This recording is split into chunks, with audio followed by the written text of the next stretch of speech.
She refused to be just another number.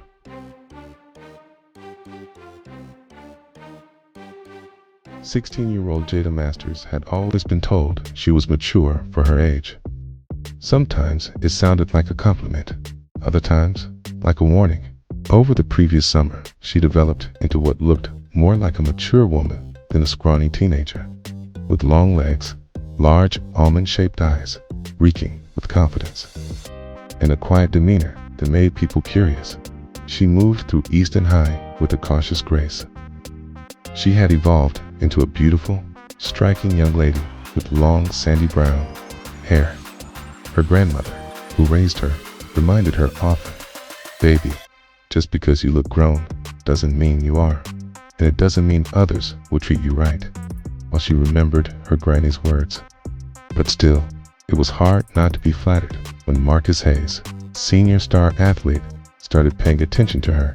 He was tall, handsome, charming, great sense of humor, and super popular with his entourage always surrounding him.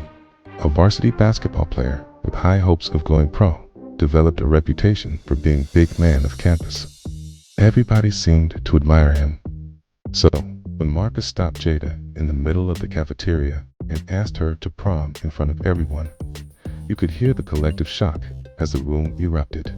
Students pulled out cell phones, cameras, the lunch ladies peeked from behind the counter. Jada's cheeks flushed red.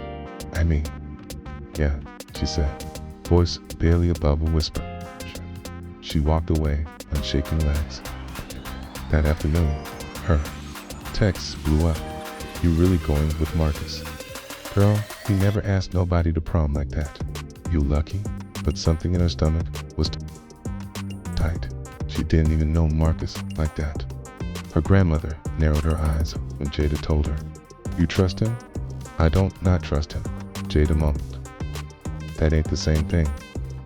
Still, the preparations began. While Marcus rented a luxury SUV, a matte black Escalade with a red interior, on his parents' card. Meanwhile, Jada and her grandmother worked on her dress. It was gold and black, fitted at the top and flowing at the bottom. Just enough sparkle to make her glow.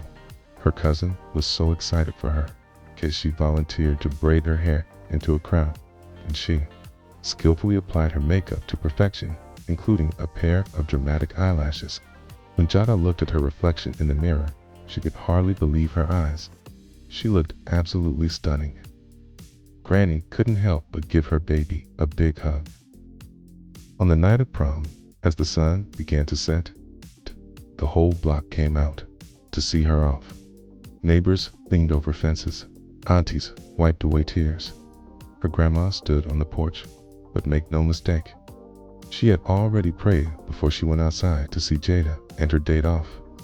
Standing like a guard with her hands clasped, when Marcus arrived, the music from his SUV thumped so loud it made all of their windows tremble. He jumped out in a premium designer gold and black brocade tux. His fit was lit.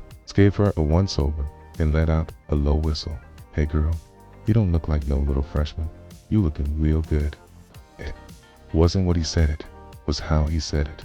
Like she was a gift or something to unwrap. But Jada smiled politely, climbed in, and the Escalade rolled toward the ballroom. The prom was already in motion. Everybody had transformed into a more sophisticated version of the At first, things felt like a dream, like a fairy tale, and she was the crown princess. The ballroom was so beautiful, unlike anything Jada had ever witnessed before. Heads turned when they entered. It was like the royal prince and princess had arrived, making a grand entrance. Marcus, as a gentleman, introduced her to everyone, but as the night wore on, his gentleman facade began to crumble. He became just a little too familiar. His jokes got increasingly suggestive, and his compliments all drifted to her body. "Relax, it's just a party," he whispered when she pulled his hand off her lower back. "I thought you liked me," she said. "Like, for real."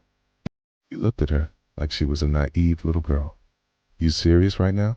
I like what I see. And just like that, the night cracked, and Jada knew exactly where she stood. What followed surprised even the newly crowned princess. Jada excused herself, not with an argument or harsh words, just a polite good night. Her actions were thoughtful but deliberate, thus making an unmistakable statement. Marcus pouted a little, but then shrugged it off as he handed her the car keys. Just go sit in the truck if you're done, knowing she didn't drive. Just simply gave them back, not saying a word, just a determined look. Tay didn't take long for him to find suitable replacement. His new girl didn't ask any questions. Jada texted her cousin, "Can you come get me?" Her voice was calm, but serious. Jada left, heels clicking across the marble floor. Sighed, under the starlit night sky, she waited by the truck until her cousin pulled up in her own car, music low. Looking calm and collected. "Hop in," she said. Jada did, but not before posing for one picture in front of the gleaming Escalade. Her cousin grinned and snapped a photo. Later that night, social media exploded again. Photos of the freshman that shut down prom, not for the dress or for the date, but for the way she reclaimed the night. Jada looked beautiful, smiling brightly in the photo, glowing gold under the streetlight. Her lovely light brown eyes appeared completely undisturbed and unbothered. She didn't even bother to caption an explanation in the post. Marcus, he tried to play it off, but the real word got around. He tried to brag, but everyone could see he'd been left standing alone.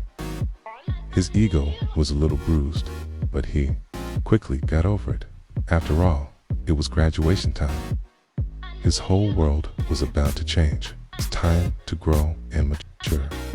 Moral of the story, maturity isn't about age or the way you look.